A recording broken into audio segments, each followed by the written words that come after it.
Welcome back to our COVID-19 special report. We are talking with Dr. David Erickson from Avera, Dr. Allison Settle from Sanford, and the Secretary of Health, Kim Malcolm-Risden. Let's get back to our viewer questions now. This question is for Dr. Settle. Robin asks, is it dangerous to take ibuprofen if you have COVID-19? You know, there's a lot of information out there, and I'm reading all the latest literature constantly, and that is one of the things that's come up on my feed in terms of potentials. But when I researched it further, what I would say is that the CDC and the WHO have come out with a statement that they do not think that there is a concern with taking ibuprofen with the COVID virus. So ibuprofen or Tylenol would be safe for the aches and pains that you might experience with the virus. Thank you, Dr. Settle. Now let's also get Dr. Erickson's thoughts on this as well. Can you take ibuprofen if you have COVID-19?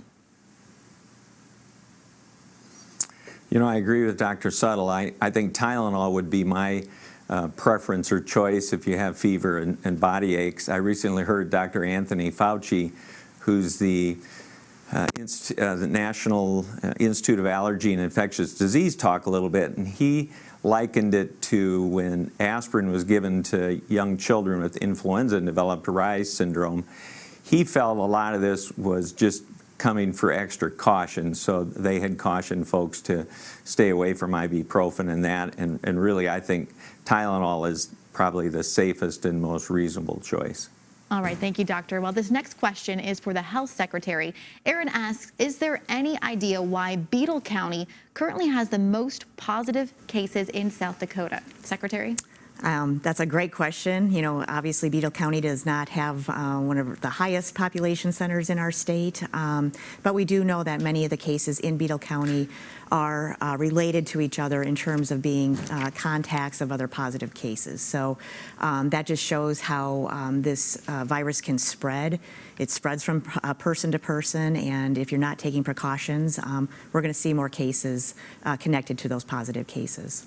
Okay, well, this next question is for Dr. Erickson. Lacey asks, how susceptible is my child to getting this illness? What are the chances of it being dangerous for him if he does get it? I think that's a good question about children. The data that came out of China showed that for children 10 years and under, there really was minimal risk for infection, and all those children seem to do well.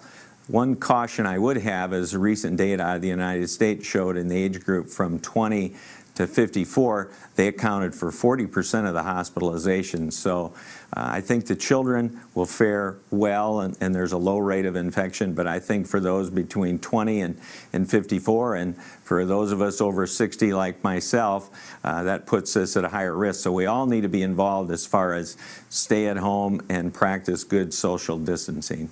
All right, thank you, Dr. Erickson. Let's also get Dr. Settle's opinion on this. What should parents know about their children being infected with COVID-19? Yeah, so if your child does get infected with COVID-19, the chances that they would have, the chances are that they would have extremely mild symptoms. So just needing to kind of stay home, drink fluids, and rest would be all that would be necessary. We do have several children, though, that might have multiple medical conditions or be autoimmune, having undergone treatment for cancers and different things, and certainly that would be a high-risk category in a different situation. Those children can also carry the virus and then also infect grandparents, so that social distancing that Dr. Erickson was talking about is important with children and older individuals. All right, thank you, doctor. Our next question is for the secretary again. This question comes in from Jennifer. She's asking, how will an organization be notified if an employee at their company tests positive for COVID-19? What are the next steps that the company should take? And specifically, is there anything that human resources or legal action that they should take? Sure. Thank you for that question. So the process that happens when we have a positive case is the lab that submitted the test is notified. That lab then notifies the person's provider, who notifies the patient. As soon as that happens, our Department of Health investigatory staff go out, they talk to the person with the disease, they have a very intense interview process to understand who that person may have come into contact with.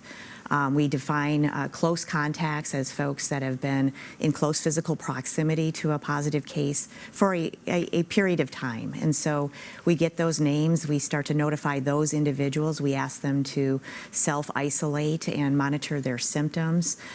In the case of a business or other location, we would have conversations with individuals there so that they can protect their other workers and really make sure that we're dealing with the best information possible.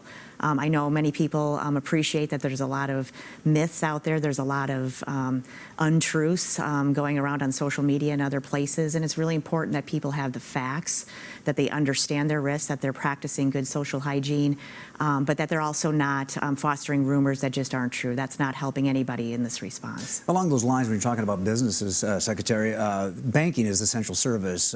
Is there guidance being provided by the state for banks and how they're supposed to address their customers? So I would tell you that the CDC has great guidance for employers. That's available on the state's website. That's covid.sd.gov.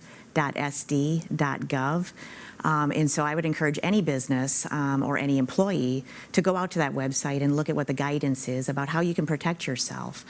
Social distancing is important no matter what setting you're in, and so making sure that you have good distance from other people. Environmental cleaning, that doesn't have to be special cleaning. It's basic, good, common sense cleaning, but clean off surfaces that people touch often, and so that's going to be important in business settings as well. Now a follow-up question for Dr. Settle and Dr. Erickson.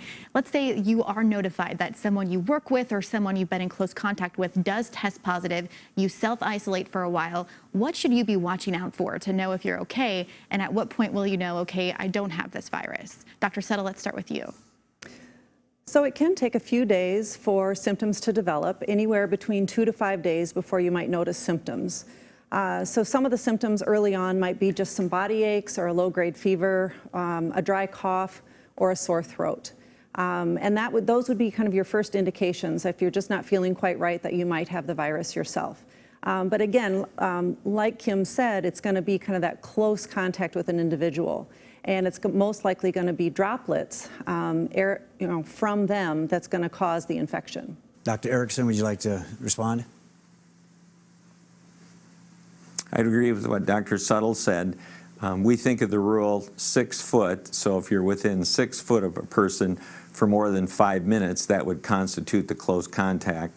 So then you would want to be isolated or self-quarantined for 14 days. So I agree, you monitor your temperature. If you'd have any shortness of breath, cough, you'd want to notify your physician or call on the hotline and then be evaluated further. But that's very, very important for those who are exposed to anyone who has this. That's how we can stop the spread, and that certainly helps contain the virus. So I would agree with that. Okay, thanks a lot. Stay with us. We're going to have more of your COVID-19 questions. We'll be right back after this.